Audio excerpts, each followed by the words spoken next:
Hi viewers, আশা করি সকলেই ভালো আছেন। আমি আপনাদের মাঝে আবার চলে আসলাম নতুন ব্লগ ভিডিও নিয়ে, যা কিনা আগে একটা বিয়ের ভিডিও ক্যাপচার করেছিলাম, সেটার সেকেন্ড পার্ট নিয়ে এবার আপনাদের মাঝে চলে আসছি। দেখাবো আপনাকে কি করেছি বিয়ের শেষ হওয়ার পর।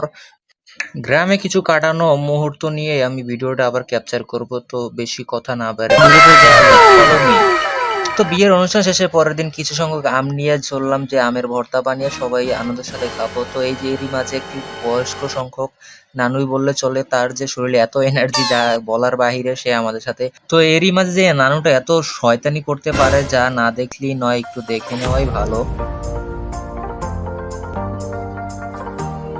তো আমি নানুটার সাথে শয়তানি করছি, তো আমাকে পানি মেরে ভিজানোর ছলে তো যারা যারা ছিল তাদের সবাইকে পানি মেরে ভিজিয়ে দেওয়ার প্রচুর চেষ্টা করলো। তারই মাঝখানে তিনি তার ভাইকে লুকিয়ে এই রুমের ভিতরে যা নাচানাচি শুরু করলো। এই বয়সে যে এত এনার্জি যা কিনা না দেখলে কেউ আসলেই বিশ্বাস করবে না।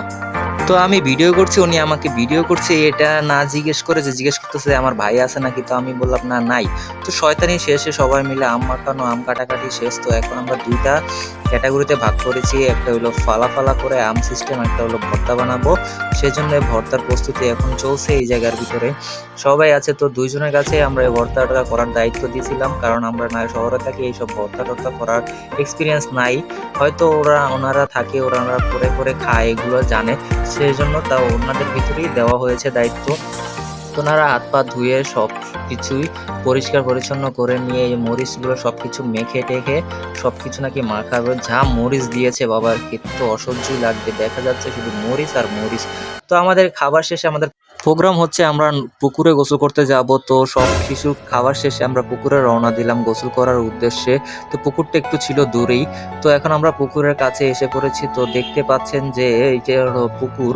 তো এখানে সবাই জামা কাপড় খুলে নিচ্ছে, পুকুরের ভিতরে নামবে। তো এই হলো যারা যারা আমার সাথে ছিল, এরা মেয়েদের সাথে আমরাও ছিলাম যারা একটু পুকুরে গোসল করবো। তো মাঝখান দিয়ে আমাদের চলে আসলো হিটলার দাদি। এই দাদির এই পুকুরটা, এই পুকুরটার ভিতরে পোলাপান গোসল করলে উনি খুব রেগে যায়, কেননা এটার ভিতরে মাছ পালে এবং কাদা হয়ে যায়। সেজন্য ওই ছেলেটাকেও খুব বকাঝকা করছে।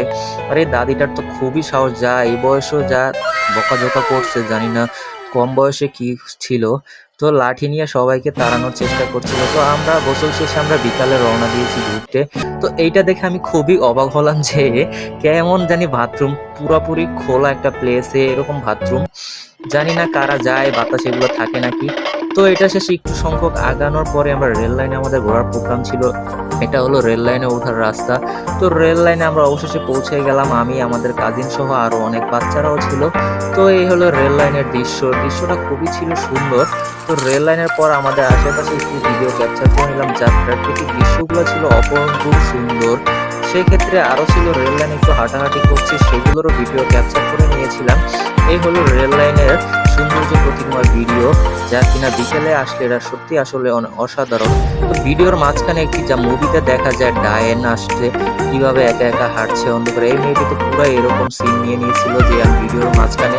তো এখন এই মেয়েটার পর যেমন সবাই আরো যে রেল লাইনে আসছিল, কারণ আমরা যেহেতু হেঁটে হেঁটে রেল লাইনে আসছি।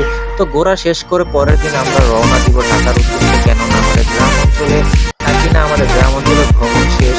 তো বিয়ে বাড়িতে বিদায় জানিয়ে আমি আমার কাজিন সহ সবাই রওনা দিলাম ঢাকার উদ্দেশ্যে। তো সেক্ষেত্রে ওনাদের বাড়িতে কিছু দূর যাওয়া লাগবে বাস স্ট্যান্ডে, তারপরে আমাদের বাসে উঠা লাগবে। কি অপূর্ব দৃশ্য, না বললেই নয়, দেখা গেলে এগুলো খুব মায়াবী। গ্রামের অপূর্ব দৃশ্য থাকবে। সেক্ষেত্রে যে আমাদের সাথে আমার যে কাজিন, ওনার যে এক্স ছিল, উনি আমাদের আগিয়ে দিয়েছে। তো সেই ক্ষেত্রে বাস স্ট্যান্ডে আমরা চলে আসলাম। বাস স্ট্যান্ডে চলে আসলে একটি মেয়েকে খুব ভালো লেগে যায়, তো মেয়েটাকে চিনি না, সেক্ষেত্রে একটু লুকিয়ে ভিডিও করে নিয়েছিলাম মেয়েটির পিছনের অংশ, কারণ সামনে আমরা দেখতে পাইনি। তো আমরা বাসে উঠলাম, বাস ছেড়ে দিল। বাস ছাড়ার পরে আমরা ঘুরে যাওয়ার পরে যা প্রাকৃতিক দৃশ্য ছিল ক্যাপচার করে নিলাম। তো ভালোভাবে ক্যাপচার করতে পারি না, কারণ আমি একটু অসুস্থ ছিলাম। দেন গ্রামের পরে আমরা চলে আসলাম পদ্মা সেতু টোল প্লাজার সামনে। এখানে বাসের গন্তব্য স্থান শেষ, আমরা ঢাকা চলে আসছিলাম। এটাকে একটু ক্যাপচার করে নিলাম। জানি কথা বলতে পারবো না, ভিডিও করতে পারবো।